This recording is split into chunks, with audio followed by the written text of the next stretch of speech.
CFL lamp अर्थातच compact fluorescent lamp.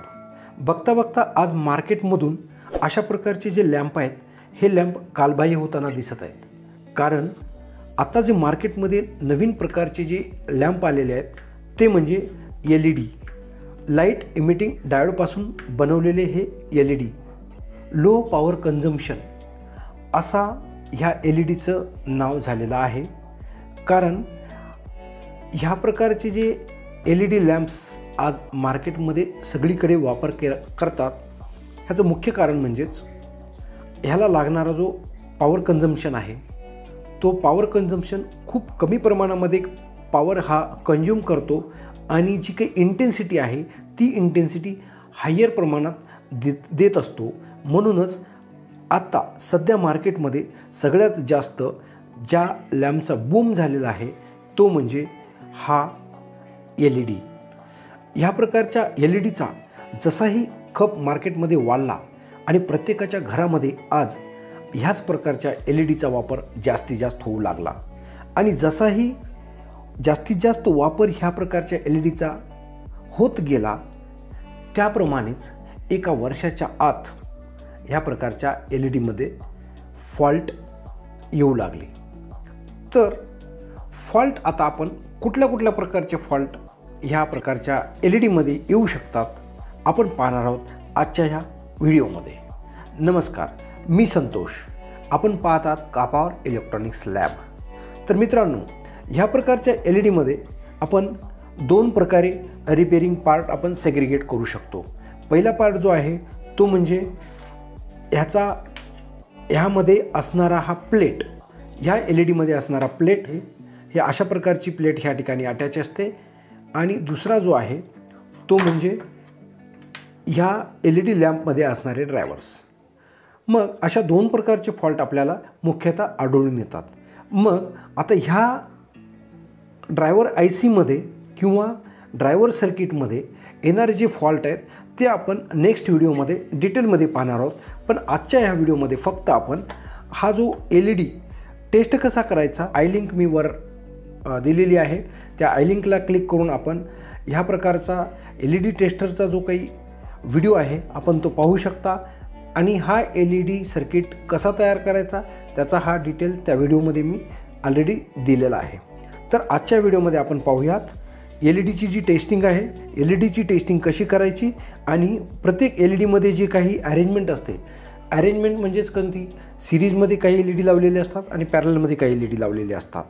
तर parallel आणि सिरीजमध्ये LED कनेक्टेड कसे आहेत हे आपण ह्या प्रकारे आयडेंटिफाय करू शकतो. आता ह्या LEDचा जो स्ट्रीप आहे, ह्या LEDचा स्ट्रीप मी प्रत्येक LED मी आता 1 बाय 1 टेस्ट करतो. पण सुरुवातीला मॅन्युफॅक्चररने सुद्धा आपल्याला दिलेलं असतं आयडेंटिफिकेशनसाठी.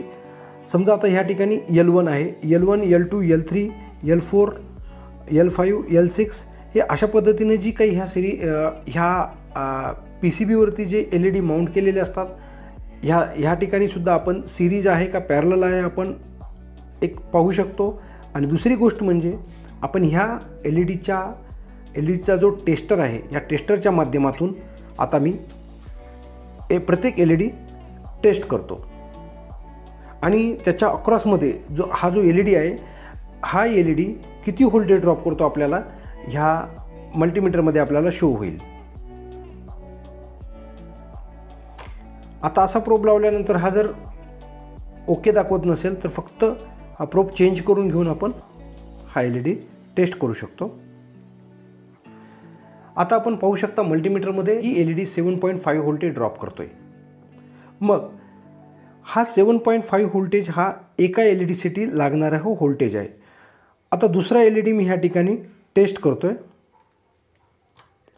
म्हणजेच हा पण जवळपास 7.5 व्होल्टेज. म्हणजे आपण असं म्हणू शकतो प्रत्येक LED हा 7.5 व्होल्टेज कंझ्युम करतो. L1, L2, L3, L4, L5 म्हणजेच 1, 2, 3, 4, 5 LEDच्या अक्रॉस किती व्होल्टेज ड्रॉप होतो हा आपण या ठिकाणी पाहू शकतो. जवळपास आपण मल्टीमीटरमध्ये पाहू शकता 5 LED मी कनेक्ट केलेले असतील तेव्हा 37.5 व्होल्टेजचा ड्रॉप ह्या ठिकाणी आपल्याला दिसून येतो. मग हे अशाच पद्धतीने हे जवळपास आपण सगळे LED ह्या ठिकाणी कॅल्क्युलेट करू शकतो. हे सर्वच्या सर्व LED मी जेव्हा कनेक्ट करतो त्यावेळेस 58.5 एवढा व्होल्टेज ड्रॉप आपल्याला ह्या ठिकाणी मल्टीमीटरमध्ये आपल्याला शो होतो. मागची थिअरी समजून घेऊ. ह्यामध्ये जवळपास L1 पासून L8 पर्यंत एवढे LED हे सिरीजमध्ये कनेक्टेड आहेत आणि अगदी तसंच ह्या L9 पासून जवळपास L16 पर्यंत हे LED सर्व सिरीजमध्ये आहेत. याचा अर्थ हे 8 LED आणि 8 LED असे 8 LED सिरीजमध्ये आणि 8 LED सिरीजमध्ये त्यानंतर 2 पॅरललमध्ये करून ह्याची ही जी अरेंजमेंट केलेली आहे ते सिरीज आणि पॅरललचं कॉम्बिनेशन करून ह्या PCBमध्ये हे सर्व LED माउंट केलेले आहेत. जवळपास आपण ह्या ठिकाणी पाहू शकतो हा 15 वॅटचा हा LEDचा PCB आहे. म्हणजेच प्रत्येक LED हा 1 वॅट पॉवर कंझ्युम करतो. ह्या अशा प्रकारचे LED आपण सिरीज आणि पॅरल कॉम्बिनेशन चेक करू शकतो आणि ते चेक करून आपण एक आयडेंटिफाय करू शकतो की कुठला LED ओके कंडिशनमध्ये आहे आणि कुठला LED फॉल्ट कंडिशनमध्ये आहे. जर सपोज एखादा LED ह्या ठिकाणी डॅमेज वाटला किंवा तो जर सर्व्हिसमध्ये नसेल तर अशा ठिकाणी आपण 1 वॅटचा रेजिस्टन्स आणि लोअर व्हॅल्यूमध्ये असलेला आपण ह्या ठिकाणी माउंट करू शकतो आणि आपला जो हा LEDचा जो PCB आहे LEDचा PCB परत आपण सर्व्हिसमध्ये घेऊ शकतो. म्हणजे सर्वच्या सर्व LED हे खराब झालेले नसतात. अर्थातच एखादा LED जर समजा डॅमेज झाला तर आपण रेजिस्टन्सच्या साह्याने किंवा अशा प्रकारचं जे शॉर्टिंग आहे शॉर्टिंग देऊनही आपण PCB हा चालू शकतो काही दिवसासाठी.